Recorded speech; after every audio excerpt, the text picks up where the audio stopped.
Welcome back to the final episodes of Two Beers, One Movie of 2022 in association with Top Floor Films.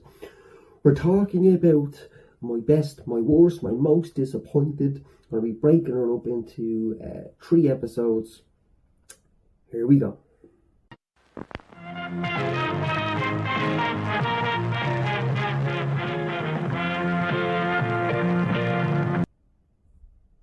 So, yes, welcome back to my best, worst, and most disappointed films of 2022.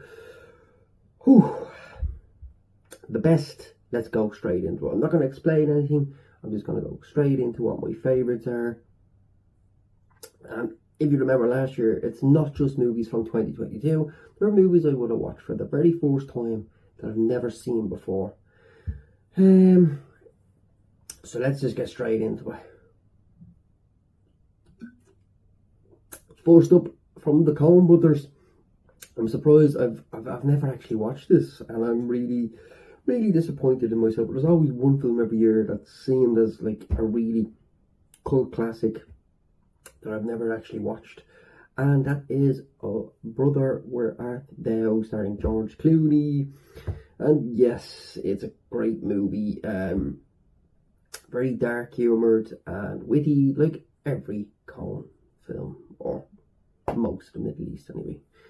Next up is All Quiet on the Waterfront, the German war movie that was released on Netflix. It's from the perspective of the Germans in World War One. It really is an exhilarating and fast-paced and beautifully shot film.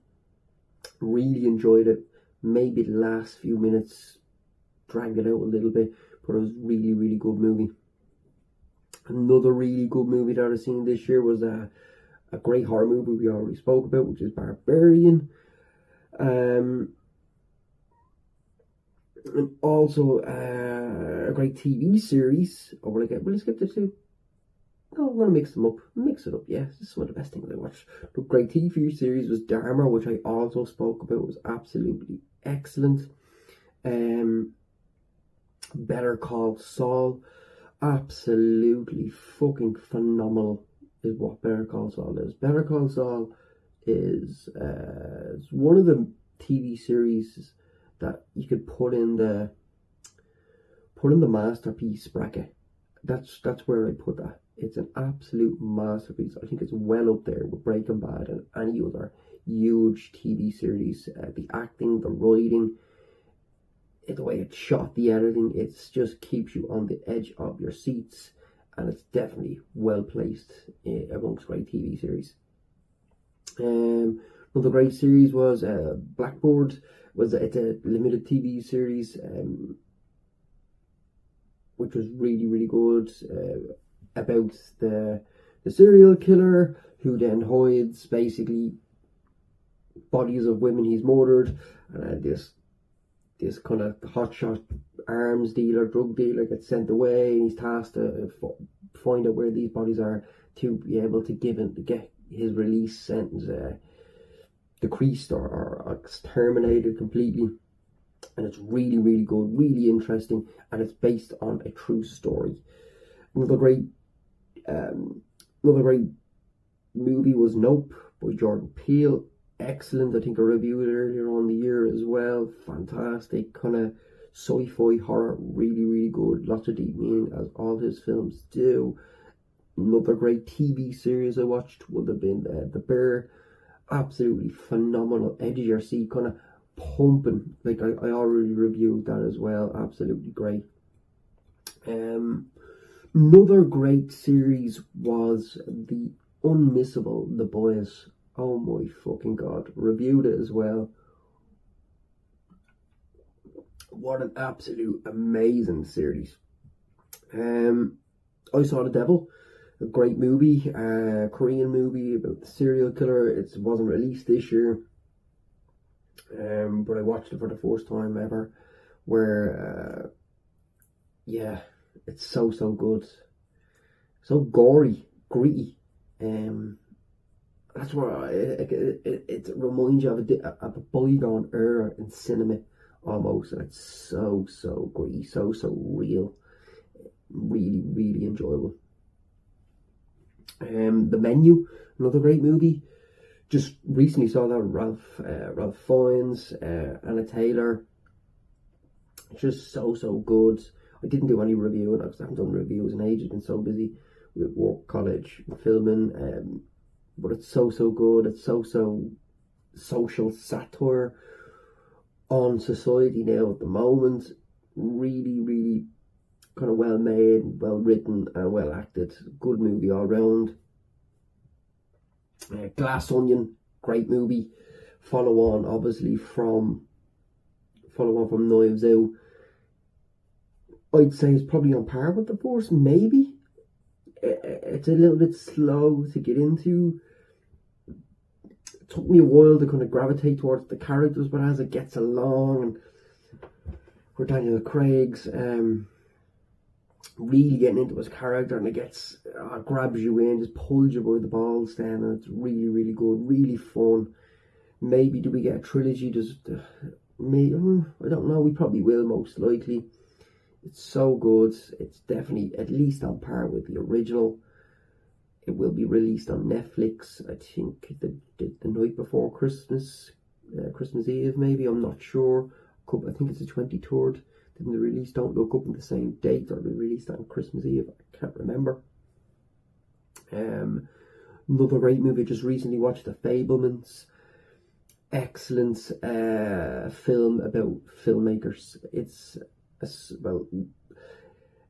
we could say it's a true story based on Steven Spielberg's life. It's just his name or his family's names aren't included in it, but reading up on it, it's almost accurate. Everything has happened in the film has happened to Steven Spielberg in his own life, and it's so good. The Banshees of Inisherin. Excellent movie. Again, one of the best this year, I think, along with Fabelmans. The Banshee of Inisherin have great acting from Colin Farrell, from Kerry Conlon, from Barney Keoghan, from Brendan Gleeson. It's a movie about a guy whose best friend then decides just doesn't want to talk to him anymore, but it has a deeper seeding meaning to it about, I don't know, maybe male mental health and afraid to talk up, that you'd rather cut off your own finger and tell your friend what's wrong with you, that maybe you feel like life has passed you by and you regret it.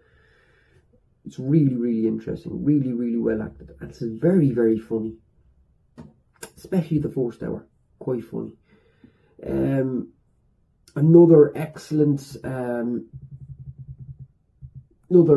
excellent movie of the year, you'd probably have to say Everything Everywhere All at Once. We came out near the start of the year. I done a review on that. Amazing. One of my films of the year. Absolutely fantastic. Any more excellent? Oh yes, The Batman. Obviously, that was excellent as well. One of my favourite films of the year. Absolutely phenomenal. Phenomenal type of detective Batman movie, real detective mixture with Seven in there and Zodiac. Really enjoyed that. And the sequel will probably be coming out in the next couple of years. Maybe not next. Maybe next 2 years. I think that's House of Dragon. I forgot the House of Dragon. The House of the Dragon. Absolutely excellent series. Really carried on. People thought it was a slow burner, and that's fair enough. It just really, I know I done reviewing earlier on as well, it just really grabbed me in. It was excellent. Absolutely phenomenal. Dying for the next season. It ended really well. There's lots of dragons, lots of carnage. Another great series is Atlanta. I only started Atlanta this year, and it's really good, really thought-provoking, really well written.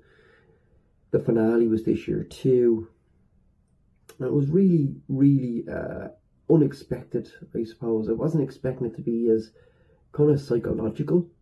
There's lots of kind of standalone episodes. Some of them don't work as well as others, Some of them are absolutely phenomenal. It's a really enjoyable series with great performances, really well written as well by Donald Glover, and all the actors really do give their all. And I really enjoyed that. I'm trying to think if I missed anything this year. Stranger Things, obviously, done a review of that. Ozark, done a review of that too. But please like, subscribe, have a happy Christmas, a happy New Year. Watch as much fucking shite over the holiday season. Tell me what you think of my good, bads and disappointings, and I'll catch you in the next episode.